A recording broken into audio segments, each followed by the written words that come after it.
Dans l'immensité de l'expérience humaine, où d'innombrables aspirations, rêves et désirs remplissent nos cœurs, une vérité domine toutes les autres, le Christ est suprême.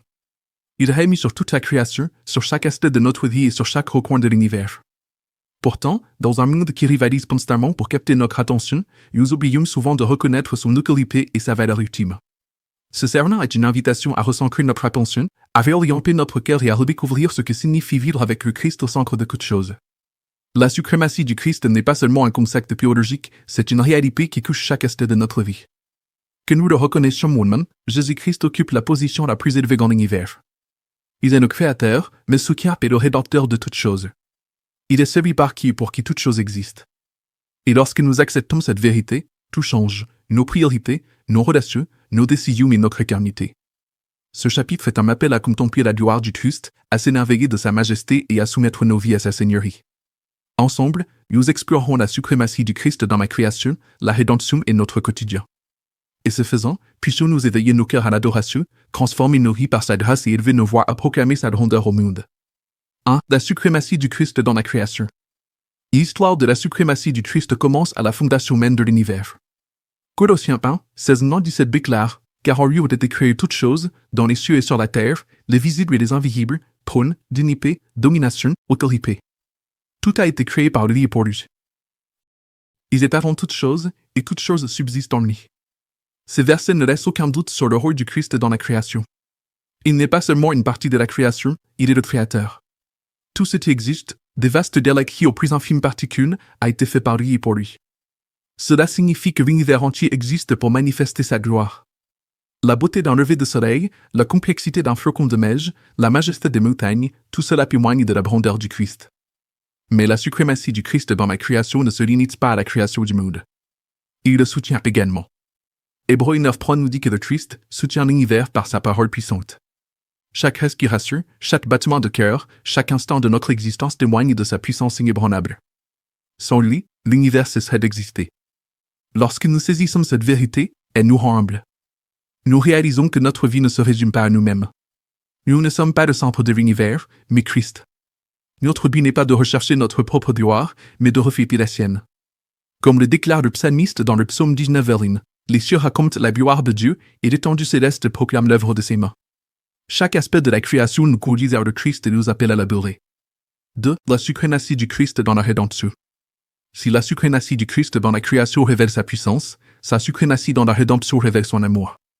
Le même Jésus qui a créé l'univers s'est unifié pour devenir homme, a vécu une vie parfaite et a volontairement donné sa vie sur la croix pour sauver les pécheurs. Philippiens 2, 6-9 résume cette vérité profonde, bien touché en condition de Dieu, il n'a pas regardé comme une proie arrachée d'être égal avec Dieu, mais s'est dépouillé lui-même, en prenant une condition de serviteur, en devenant semblable aux hommes. Ayant paru comme un simple homme, il s'est abaissé lui-même, se rendant obéissant jusqu'à la mort, même jusqu'à la mort de la croix. La croix est la démonstration ultime de la suprématie du Christ.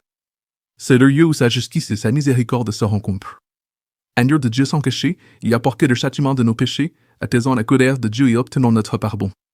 Colossiens 1, 19-20 déclare, « Car Dieu a voulu faire habiter en lui toute plénitude, et par lui réconcilier avec lui-même toutes choses, tant sur la terre que dans les cieux, en faisant la paix par le sang de sa croix. » La suprématie du Christ dans la rédemption signifie que lui seul est le chemin du salut.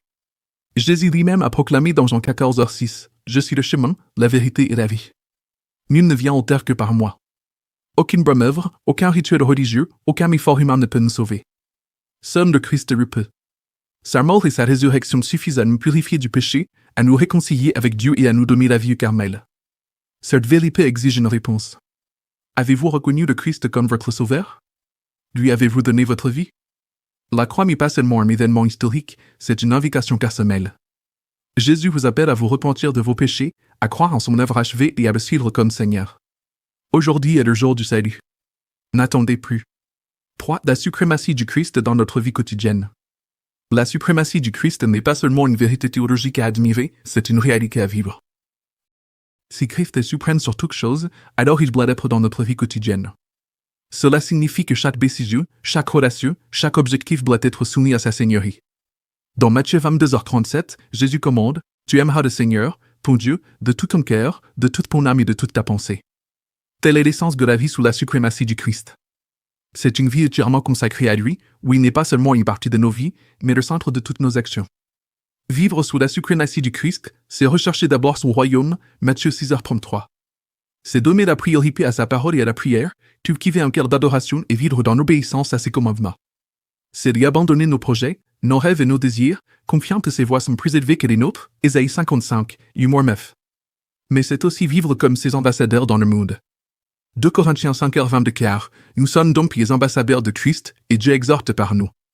En tant que disciples de Christ, nous avons le privilège et la responsabilité de le représenter auprès de ceux qui nous entourent.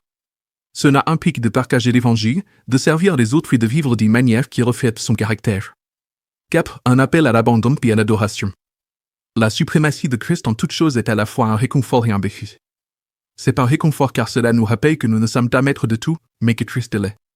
Quels que soient les défis auxquels nous sommes confrontés, nous pouvons avoir confiance qu'il règne sur chaque bétail de notre vie.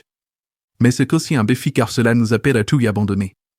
Cela nous appelle à abandonner nos ambitions égoïstes, à abandonner nos idoles et à vivre de tout notre cœur pour sa gloire.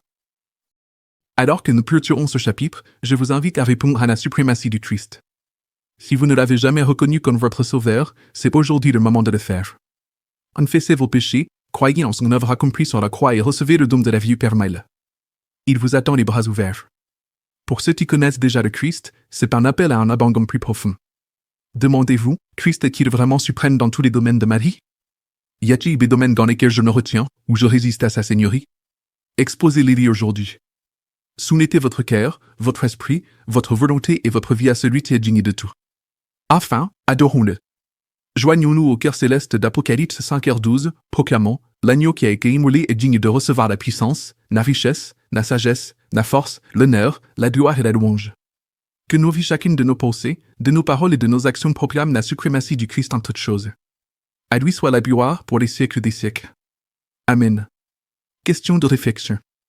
De quelle manière percevez-vous la suprématie du Christ dans la création qui vous entoure? Vous êtes-vous personnellement soumis à Christ comme votre Sauveur et Seigneur? Sinon, qu'est-ce qui vous en empêche? Quel domaine de votre vie doit être davantage soumis à la Seigneurie du Christ? Ensemble, nous pouvons atteindre le monde. Aidez-nous à porter l'Évangile encore plus loin. Aimez cette vidéo, abonnez-vous pour rester connecté et partagez-la avec vos proches. Envie de générosité, faites un don et soyez source de bénédiction.